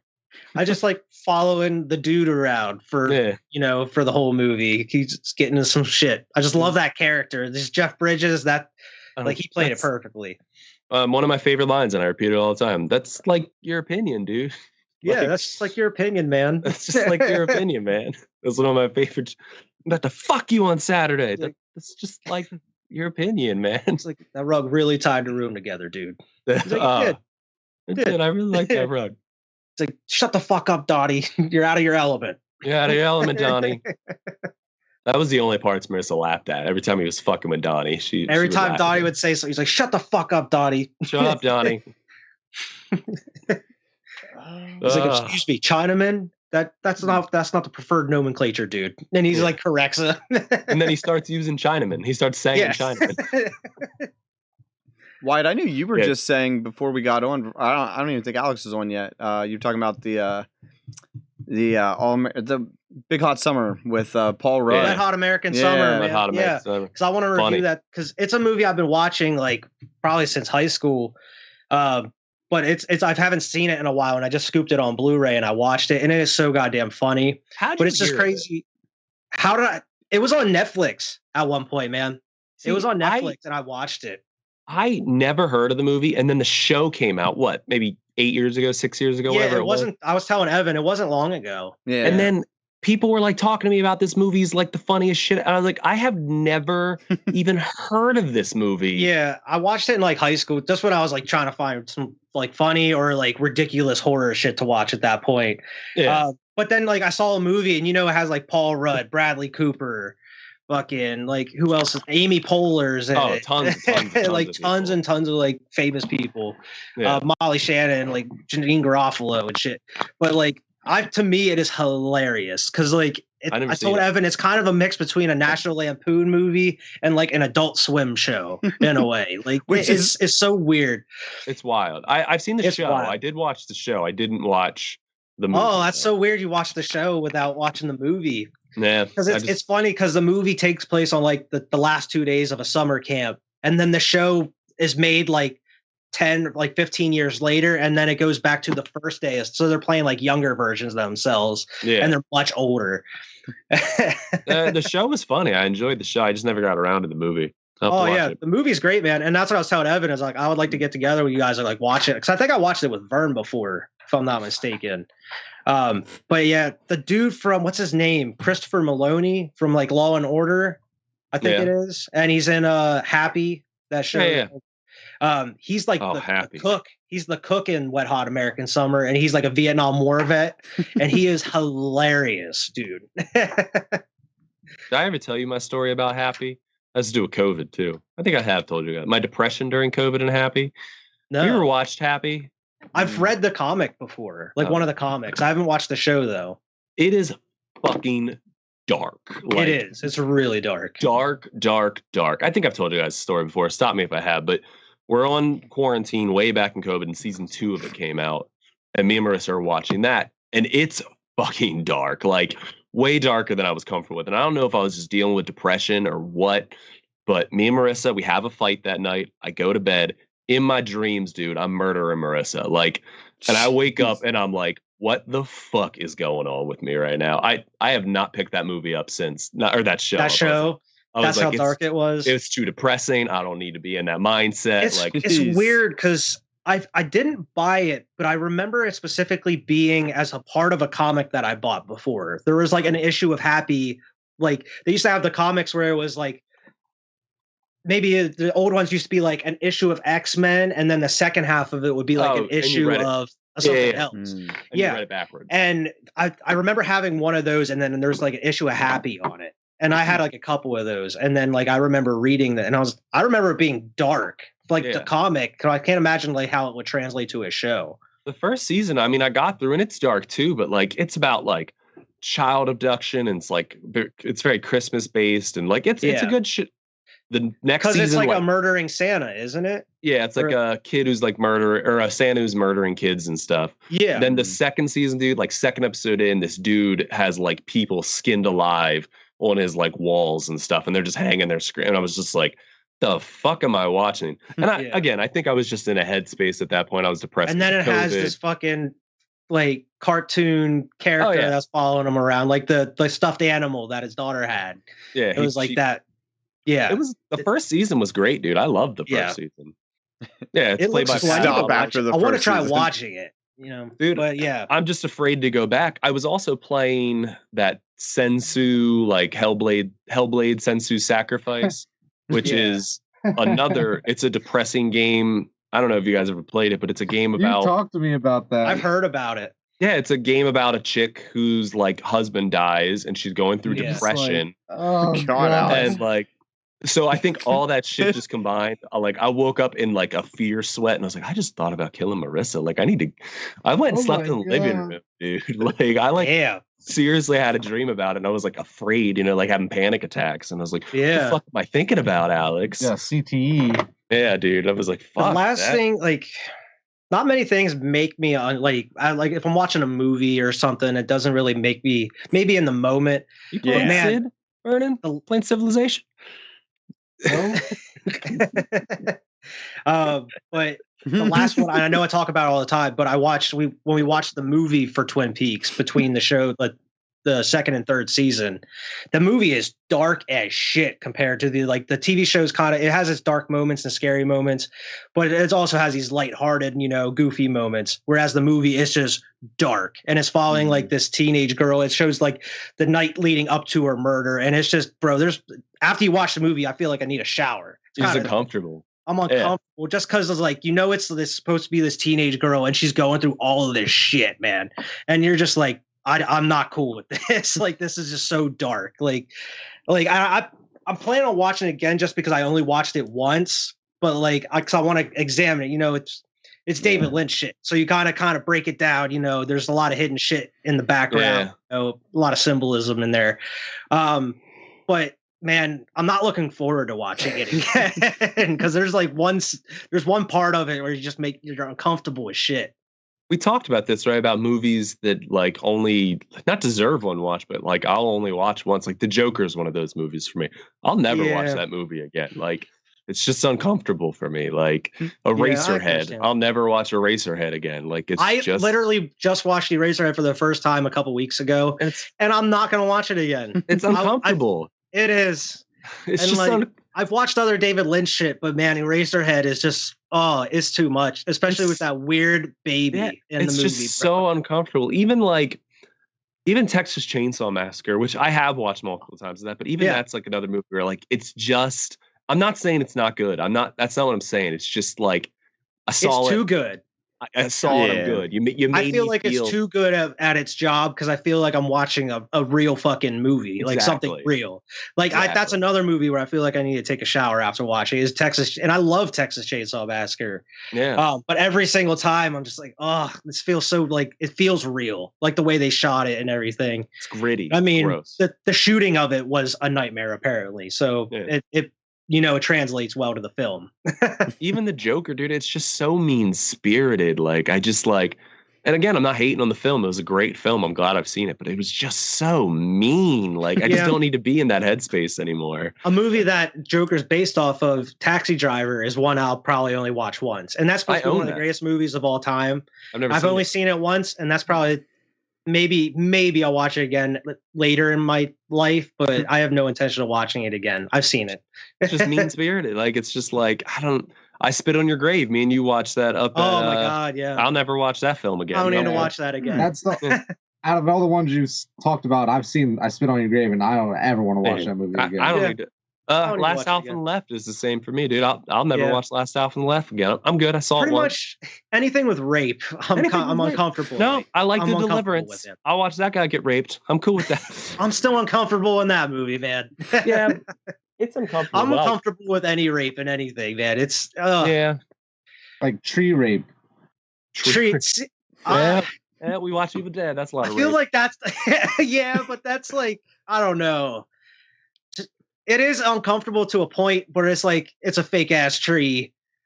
So, and this 80s movie, this cheap ass movie, people's makeup's falling off, where it's it's not as realistic. Whereas the tree scene is the most probably convincing part of that whole film.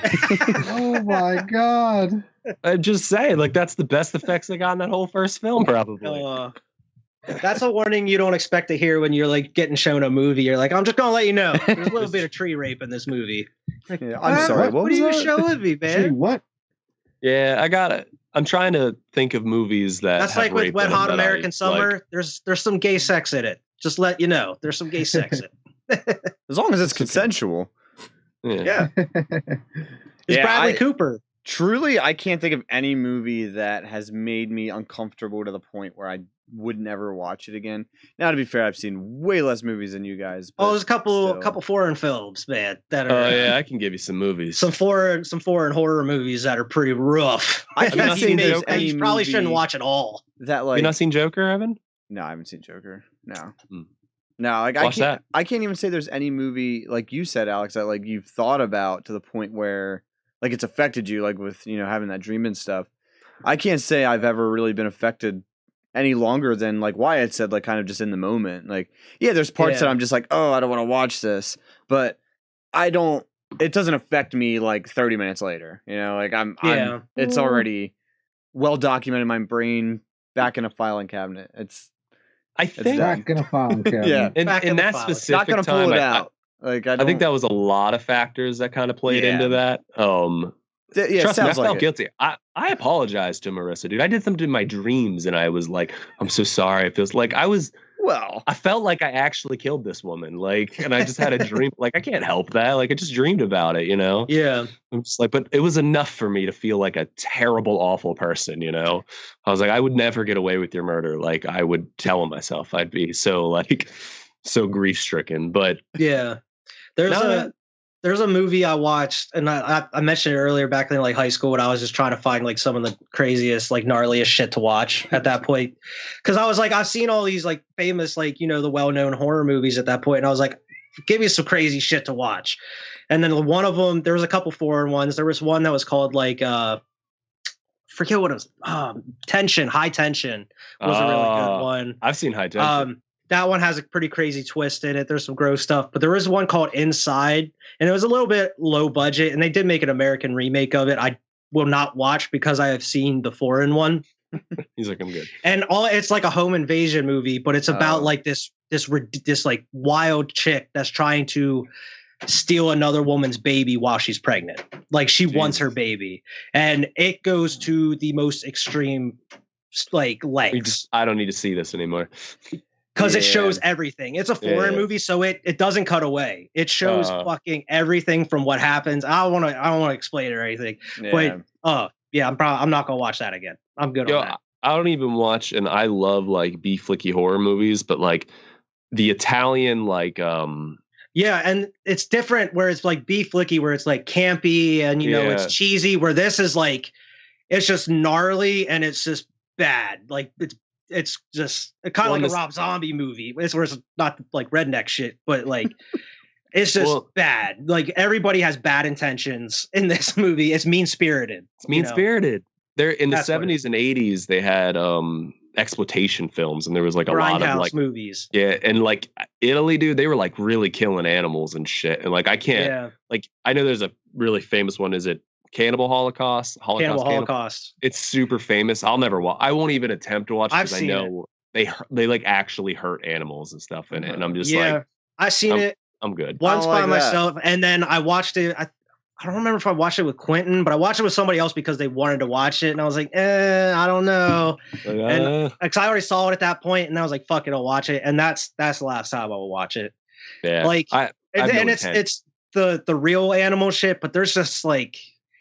It's kind of like Texas Chainsaw Massacre, where it feels real. Yeah, like what you're watching is real, and it's even more so because it's a handheld camera. And like it's not like Texas Chainsaw where it's just a movie. It's shot like a movie. Whereas this, it's like found footage type shit, and it just feels real. And it's that's the kind of stuff. Like scary movies in general like don't really scare me too much, but the things that are real, like things that could actually happen to me. Like I know Michael Myers ain't gonna actually come after me, and if I shot him, he'd actually die. But like, like what you were saying, like the home invasion kind of thing, that kind of stuff would freak me out because anyone could break into my house. Like that kind of like The Strangers kind of freaks me out. Yo, there's one movie. I'll have to send it to you. There's one I have like I'm gonna see if it's on my laptop still, but it's fucking great. It's a like.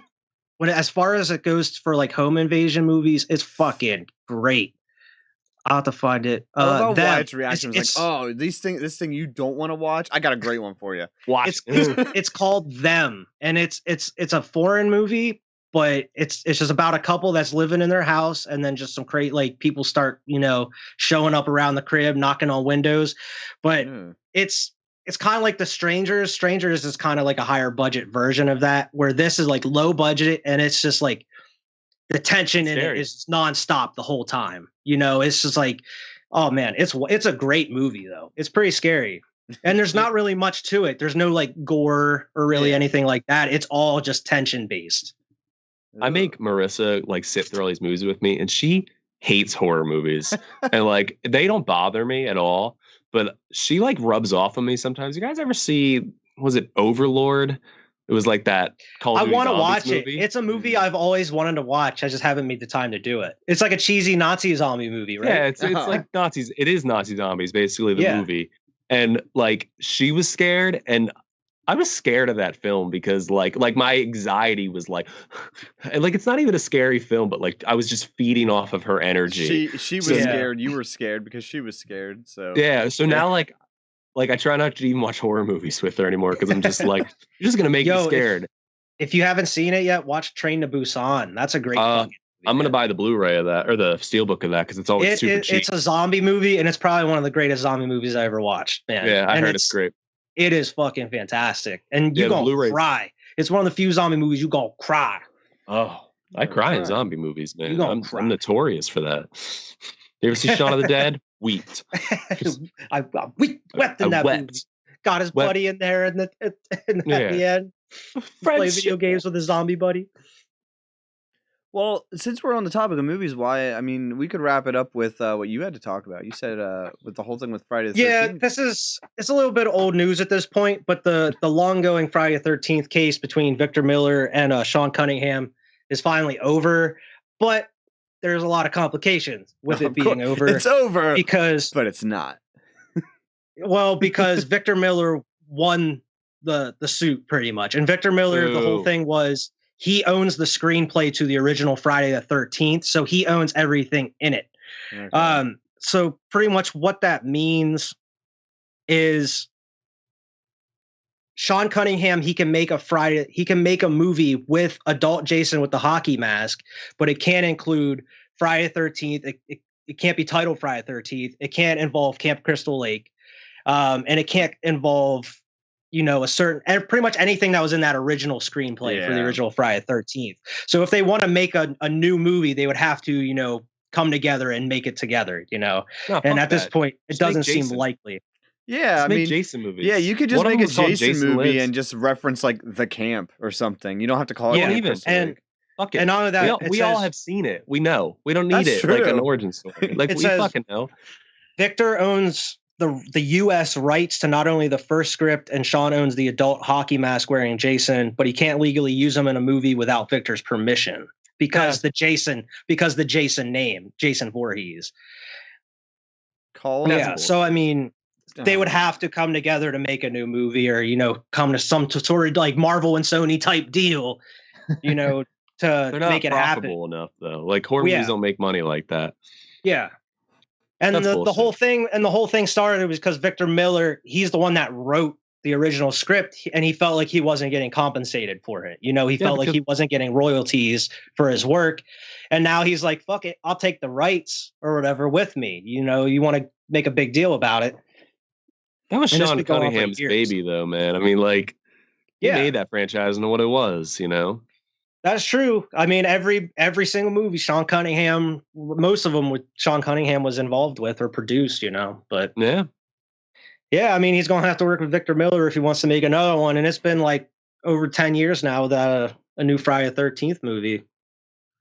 So who knows if we'll ever see. And meanwhile, we're getting these garbage ass Texas Chainsaw Massacre movies every couple years. They're going like straight to DVD or straight to streaming.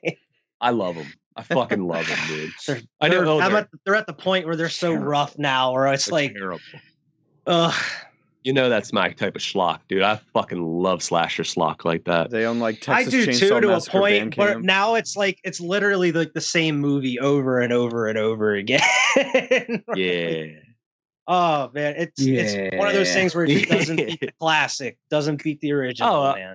Man, it's crazy to me when people go into movies like that thinking it like, of course it's not going to beat the classic. Well, like, yeah, but like it's not like for me where it's like Halloween, I find enjoyment in all these other sequels, even though how bad they are. Where it's like I don't find enjoyment in these bad Texas Chainsaw movies. Yeah, I don't know if it's the same. Like the Halloween series is definitely. Yeah, I mean it's each their own preference at that point. Just because like I'm a Halloween fanboy. Yeah, they're bad, but like it's like the Jason films. I like the bad Jason films. You know, like, I do too. I do too, man. Fun. I love pretty much all of them. The Texas Chainsaw Massacre, I would say, they're the weakest out of them all. They didn't continue though. I see your point there, where it is next to Hellraiser. It's Hellraiser, but at least Hellraiser again, it's moving forward. It's something new. Texas Chainsaw Massacre is like the beginning. Yeah. It's like they're continuing off of the first movie every single one. Every time. Like, yeah. It's never it's like a requel series. Or a remake or some shit. A requel. I will that's what like they're calling them now, or like requels, because it's like a sequel, but it's also like a continuation or a retelling in some sort of way, you know. So we talked about this a little off camera. I did just watch all the Scream movies. I was surprised Wes Craven was attached to every single one of them. Every single one of them. The main cast came back for every single one of them. I couldn't think of another franchise. I was like, I don't think another franchise has lasted that long with the original director and cast, or even one or the other. Like I can't think of another. Other than Evil Dead, was Sam Raimi. That's just 3, right? There's not 4. Yeah, the original 3. Yeah, and then the TV show. But those 3 movies were spanned through like a couple decades. All right. Yeah, that's a good example though. That's what I could think of, man. Yeah. I don't know. Here's the difference though. I think the Evil Dead Scream went downhill very fast. Like, very fast. Very good, pretty good, terrible. Yeah. Like I mentioned it, I watched the first one the other weekend, and it's great. I love that first movie, man. It's really good. Just because the killers that are so great. You know, I like what's his name? Matthew Lillard and the dude that plays Billy. Like Matthew Lillard is so over the top in that movie. He's like, oh, my mom and dad are gonna be so mad at me. He's like covered in blood dying. He's like, I'm getting woozy here. Cut me too deep, man. Cut me too deep. The second one's still fine, I think. I haven't seen the sequels in a while. I remember the third being the worst out of them all. Yeah. And the third took a hit. I read this recently because it was like just around 9/11 whenever the third one was coming out, and they really toned down like the horror in it. They wanted to kind of go a more comedic route with it. They didn't want to make it like. Well, I read the third second hit now because it's a Jeffrey Weinstein production, and it's definitely about people getting raped in Hollywood. Yeah, like that's the true. Biggest. I haven't seen it in a while, so that makes sense. So I didn't remember that part of it. I remember Jay and Silent Bob being in it. They are in it. The whole plot is about her mom getting like raped in Hollywood when she was up there and like getting taken advantage of in Hollywood to be a star. Like, oh, you have to do this to be a star. So it's like I'm very hit or miss with Scream just because I really only like the first one, and that's the one I'll really rewatch. I that's why I haven't seen any of the sequels here in a long time. Because they never really felt like horror movies to me. They've always like kind of just a mystery, like a little murder type mystery, but they never felt like a horror, you know, to me. I don't know. They've always just had that just whodunit little murder mystery. And I'm just baffled on how a new copycat just going after these same 3 people every single movie. Sydney and Dewey and like Gail are in this shit every single time. That's why I like the fourth one, man. I surprisingly liked the fourth one. I did like the fourth one. Yeah, it revamped it, and I heard this new one's good. And also, we'll have a review for that here. So I'm going to see that one. You're planning on seeing it? Yeah, I'll do my best. You got the vid right. The vid. The show on MTV is pretty good too. I've never seen it. Nothing to do with the series at all, but it's a fun horror show. I think one of the, even though what I said was like it doesn't feel like a horror movie, it does have one of the best horror scenes or openings to a movie ever, and that's the original first one, Drew Barrymore. You know, has been parodied a million times. It's been parodied millions of times, but that's such an like iconic opening, and it's brutal as shit too. Like when they find her and she's just hanging there with her guts hanging out, bro, from the tree. It's gnarly, but it's it's pretty cool, man. I love that first one. I'm excited to see this new one, to be honest, but I'm excited. I think I have an idea who the killer might be, but I'm not sure. But that's the excitement of going into a new Scream movie. I always think I know the killer. I think I only guessed the killer right on my watch through here. I think I only guessed it right on the second one. That's the only one You got both of them right? I didn't get both of them right. I got two killers in the second one too. I got the mom. I didn't know she was his mom, but I was like, that fucking lady is the killer. Like she's sketchy as hell. I was like, why does she keep showing up? That bitch is the killer. I didn't get both of them right though. And then the other dude, I forget his name, Timothy Olyphant. Timmy Olyphant is the other killer. Yeah, Evan, you ever seen Scream? I watched the first one. That's it. Hey, I got a movie I watched. Original. Yeah. I saw Scream. It's classic, man. You know, it's like it was groundbreaking for its time and like how meta it was. You know, it was like these are the rules for horror movies to survive and all this. It was like, I don't know. I like it. Pretty cool. I didn't appreciate it as much. It was very self-aware. I watched it at your house, Wyatt, when we were teenagers, and I seen it before that. But it, like, to me, when I watched it before, I was like, "Oh, it's a slasher film, whatever." You know, who cares? Yeah. I didn't appreciate the subtlety of it until I watched it when I was older. I was like, "Ah, yeah, this is like really subtle horror." I mean, subtle. Yeah, subtle might be and it was wrong just word, well but written too. Yeah, it's a good film. Caps off the Scream. I like whenever like Billy, like at towards the end, like at the Billy when they were like reviewing and everything, and Billy has like this long motive of like his mom, of like his dad having an affair with Sydney's mom and everything, and that's why they killed her and stuff. And then like she asks like Stu what his motive is. He's like, I'm a victim of peer pressure, such and such. And he's like, millions of people, like kids, like in the movies, violent movies, or like whatever he says. He's like, I'm a victim of peer pressure. I love, and just to make fun of it a little bit, right when she first asked him, he's like, there is no motive. That's the beauty of it. And then he goes into that long spiel. Yeah, the long spiel, how he has a motive. I'm like, that's a motive, bud. I don't think you quite know what that word means. And there's another part in the movie too where like whenever Sydney gets the first call and she's like, oh, you know, I hate watching horror movies because it's just some dumb big-breasted lady who decides to like run up the stairs instead of running out the front door or whatever. And then as soon as he attacks her, she runs upstairs instead of running out the front door. Why do people like fuck off, dude? I never understand. And watching it, they get the call in the house, and he's like, "I'm in here. All right, I'm leaving. See you later." He's like, "I'm watching you," or whatever. You're like, "Oh, okay." I swear, or I'm calling somebody else right now. It's just a trope in TV and movies. Like, man, we just finished watching You on Netflix. I don't know if any of you guys watched it, but I heard that gets pretty dark at some point. It is. It's crazy. Pretty, but I think it was great. We just finished it. I mean, Brittany already watched it, but she rewatched it. I watched it for the first time.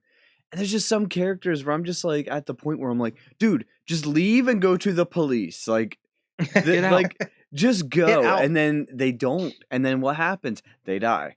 Like, stupid. I don't get it. Like, I feel like if I was in that situation, and it's not even like, it's not one of those situations where like, oh, I would do this. I'd take the killer out. And it's like, no, you had the opportunity to just turn around and run and scream like a little girl and get to the police. Like, and you would have made it.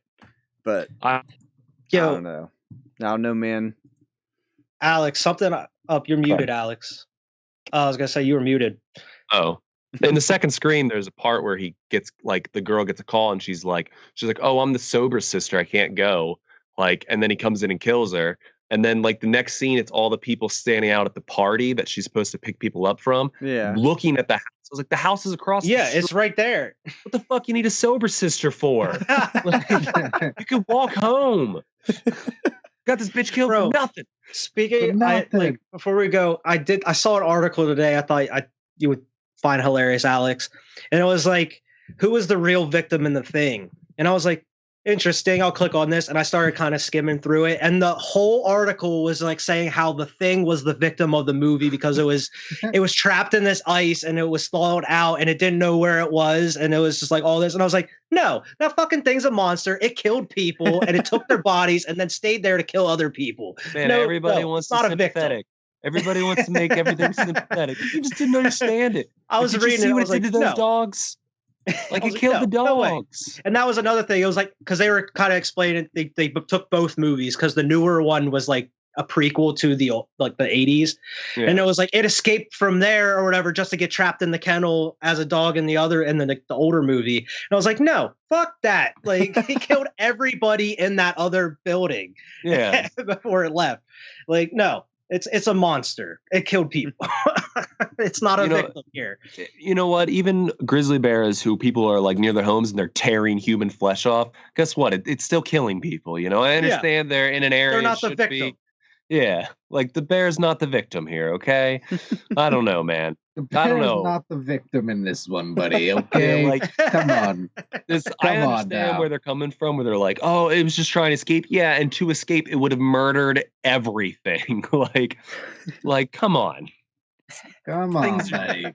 I just thought that was ridiculous. Like, this dude took this time out of his day to write this big-ass article about this nonsense.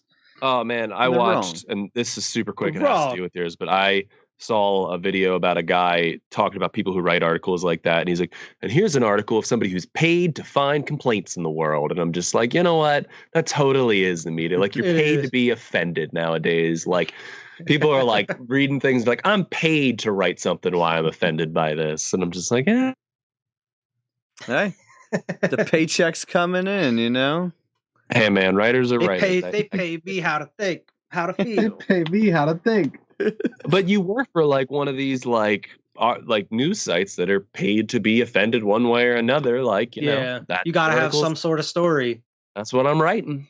Why do crinkle cans got to look like penises? I'm offended. Fuck it. Let's write a story about it.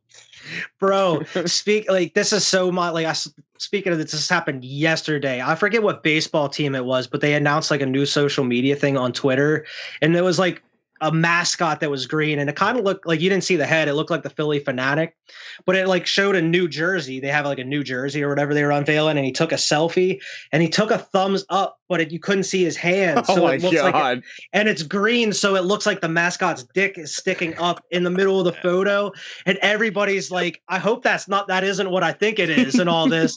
And then like their own account that posted it started making fun of it, and it was like, it's not what it thinks. It's a thumb up. It's a thumbs up. They didn't delete it. They left it up, and they just kept posting on top of it. Like, it's not what you think. It's a thumbs up. I hope first game of the season, this guy comes out with a big old green schlong.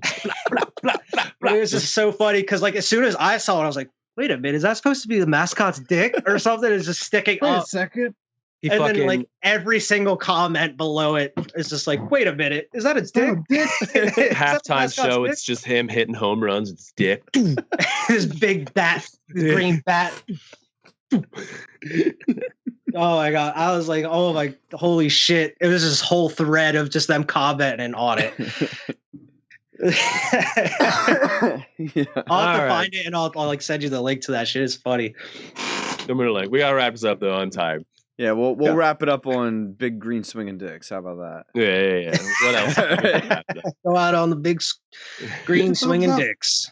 Oh, this sorry, will give me some dreams tonight. Yeah. All right.